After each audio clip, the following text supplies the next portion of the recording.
Mark, the festive season is virtually upon us. We start at home against Cheltenham Town on Friday evening. What sort of test awaits us? Cheltenham are playing well at the moment. I think they're in a good run of point scoring in the league and some good cup results as well. So I think we play them where they're playing well. Watched their cup game against Cambridge a couple of weeks ago. They had a good win against Morecambe last week. And they're on a fairly good run of results and form, and they've climbed the table after a start of the season which was probably likely, having had as much change as they had in terms of players, manager, the whole structure and everything changed there in the summer. So it took a little bit of time for them to get going, but they're in a nice rhythm at the moment. I think the front four are really, really creative for them and have got a lot of threats at the top end of the pitch. So we'll have to be ready for a really energetic, aggressive team, and a hard running team that can cause you big problems in your defence, in your own half. So that's some of the work we've been doing this week to prepare for that, to try to start this period well, where it does get very, very busy, and continue on from a good result and performance for us last week.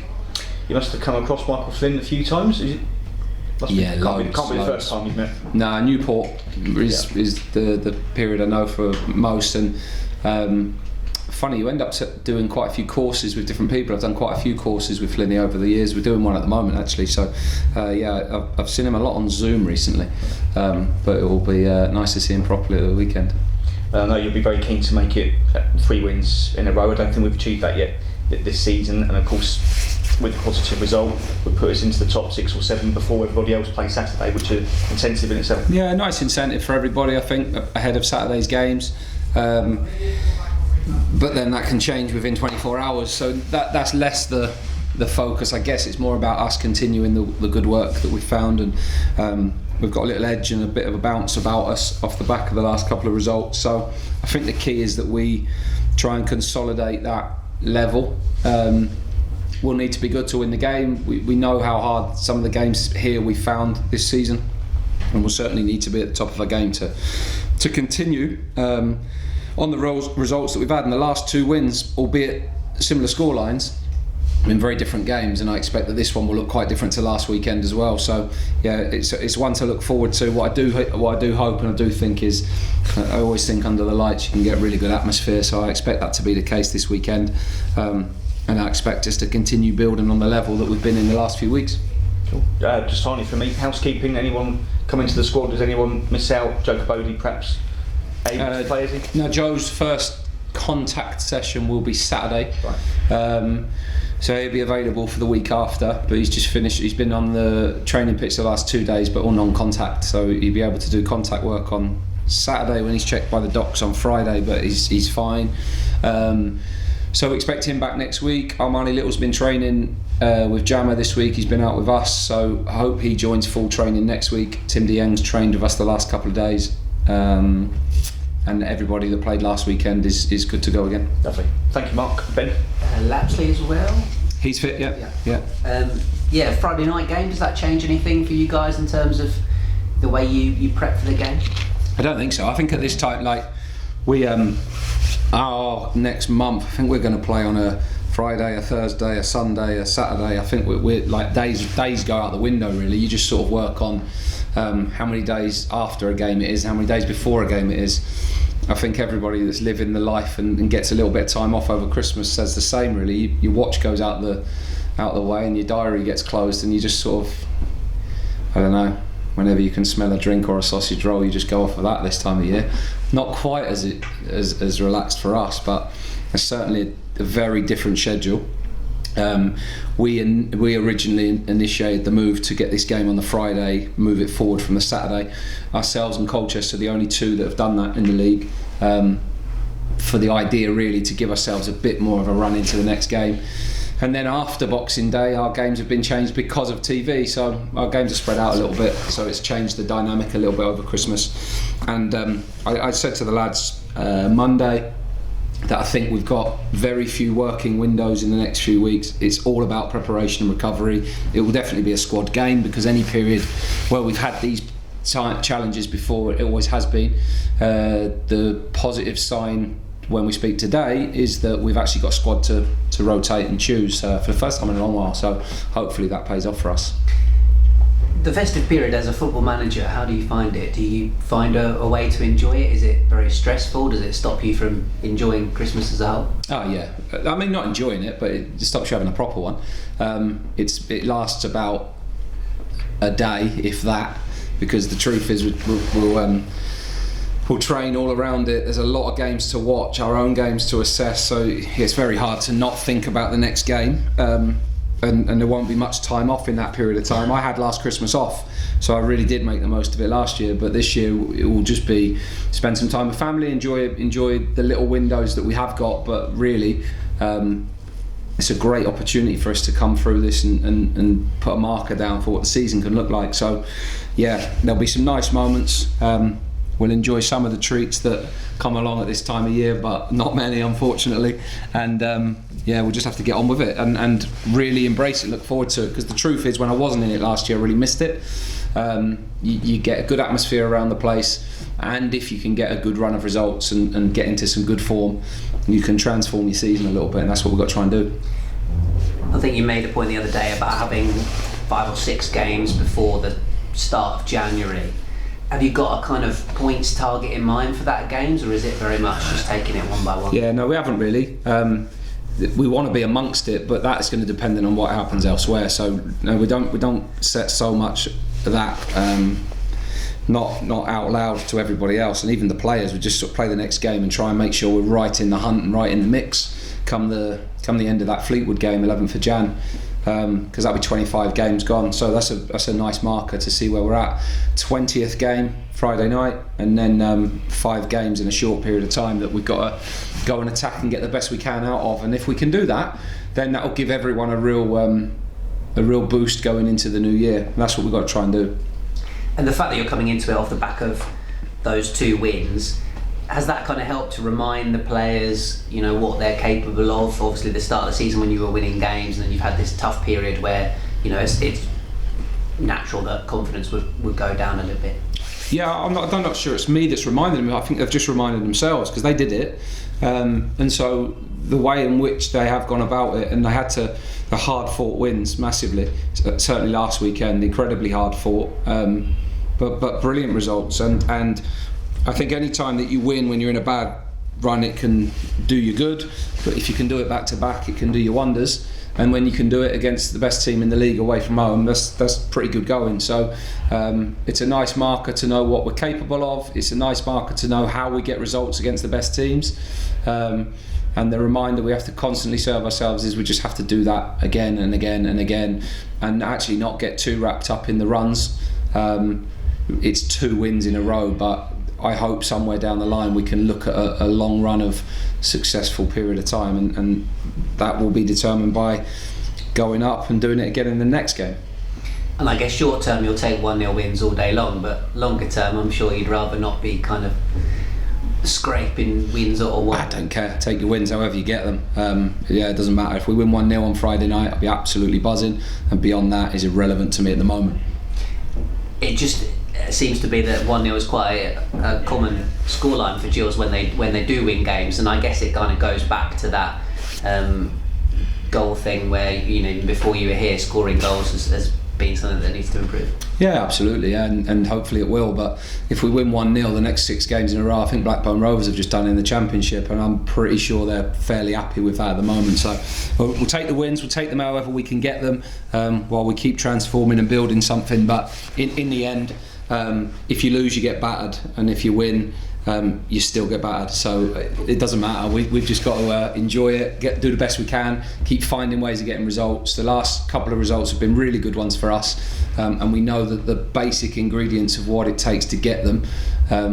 It's been a good reminder to the players for what they are, and now we have to keep finding them with a squad to pick from, with a bit of competition, and with, I think, some really important players in this squad starting to put a run of games together.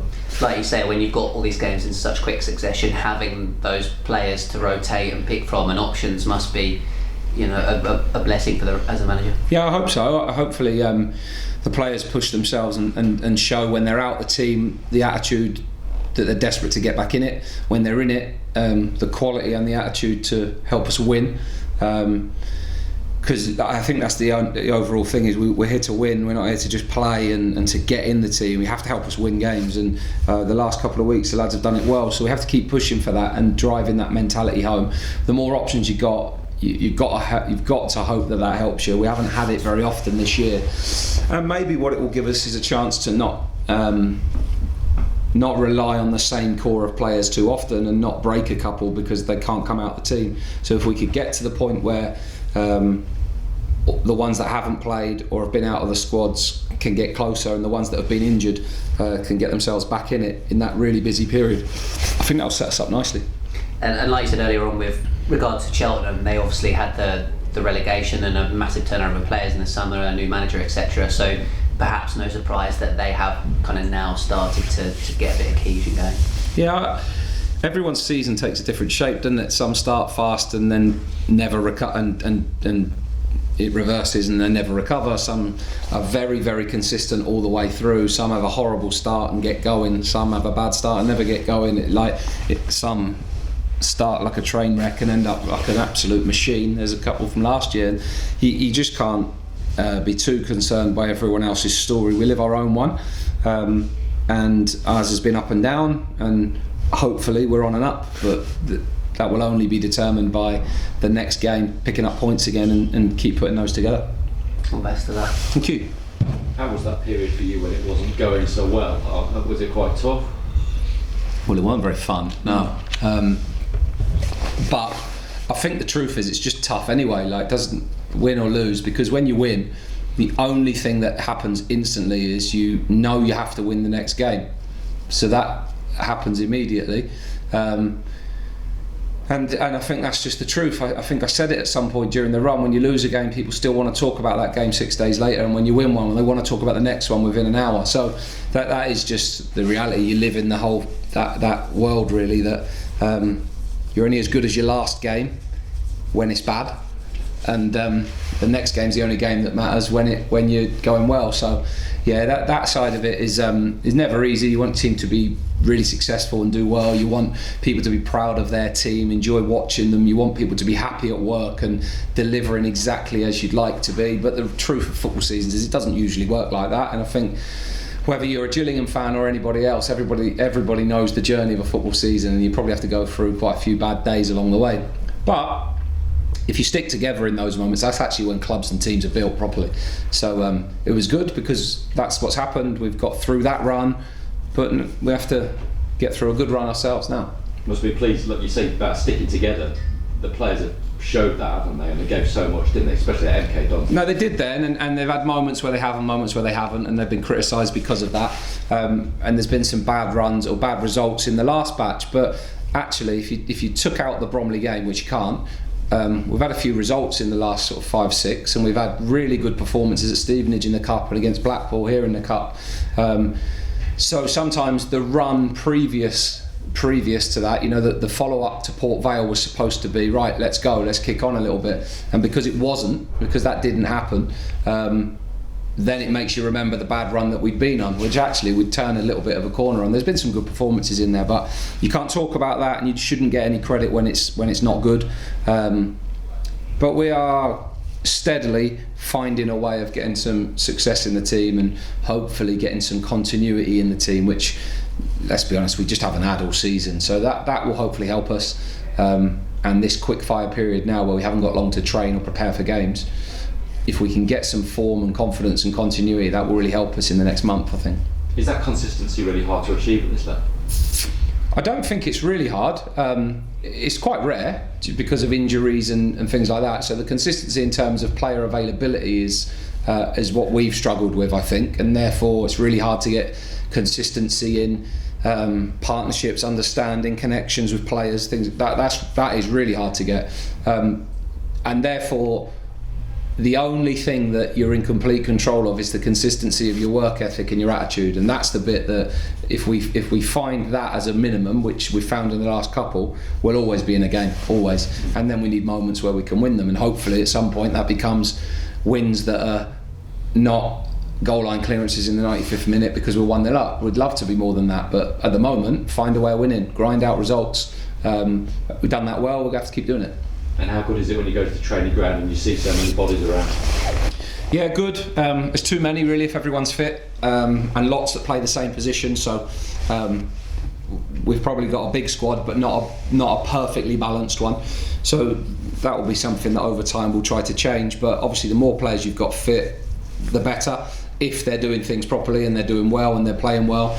The mood and the energy in the training ground's been good this week, which you definitely expect off the back of the results, because there's been a pressure and a tension around the team. But there's been an edge in the team because of that, and just because we've had a couple of results, we can't play without the edge because we're not a very good team without it. So we have to make sure we've got that. We're desperate to win, we're desperate to play, we perform like we have to, and like it really, really matters, because it does. That's the bit that we have to find every single game that we play. Are you far down the line with making any changes you want to in January? No. Is that still something that's happening upstairs and you just sort of leave it to them? No, I don't leave it to anybody. I'm right involved in it, but there's nothing happening at the moment. Thanks, Mark. How do you find that edge? How do you find the edge? Players have to find it, really. Sometimes you can shock them and change half your team and just be horrible. So there's lots of tactics to try and create the edge, but in the end, players have a bit of pride and an urgency to deliver, and usually it takes a result in order to really spark you. And we've had a few of those decent performances recently in the last sort of 7 or 8 games, as I've mentioned. And then it's just about churning out games and fighting for them, and the attitude of the players in the last couple of games has been brilliant. So my guess is there'll be another period in the season where that happens, because my experience says that that's how it works, and we'll just have to keep trying to find a way. And like anything, when you're on a good run, you want to make it last as long as possible. When you're on a bad one, you need to end it quickly, and we didn't end our bad run quick enough, and so then everything builds up and it becomes more of a crisis than it needed to be at the stage of the season that we're in. So yeah, we're looking forward to seeing how long we can keep an unbeaten run going, and when it ends, how quickly we can recover from it. You mentioned about playing under lights. What is it about a Friday night game under lights that always sort of seems so special, especially for the support? I don't know. Friday Night Lights is very American, isn't it? I don't know. I actually don't know. There is. I think because it's nearly Christmas. I think because supporters get the weekend off, and then they can celebrate maybe at the end of it. Maybe there's something in that. And actually, quite often players would get the weekend off after they've played a Friday night. So there's probably a little bit of a, you want to enjoy your weekend.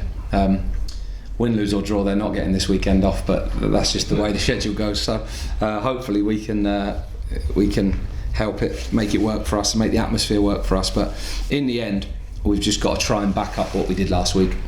I know you can't talk to other clubs now, managers. Are you surprised it's only you and Colchester to move there for a game to Friday night, given what you've got in the next couple of weeks? Yeah, I don't know. I understand why people don't, because people like Saturday games, and you buy your season ticket to play on Saturdays, and Sky move enough of your games, so I can absolutely understand it. So there will be some that will hate the fact that the game's on the Friday, not the Saturday. I get that. But at the same time, I have to do what I think is the very best thing for the team in this moment. So that's why we did it. But I can't speak for anybody else. I don't know what they've got coming up. They might see their schedule a little bit differently. But we think it's the best thing for us, and now we have to hope it works for us.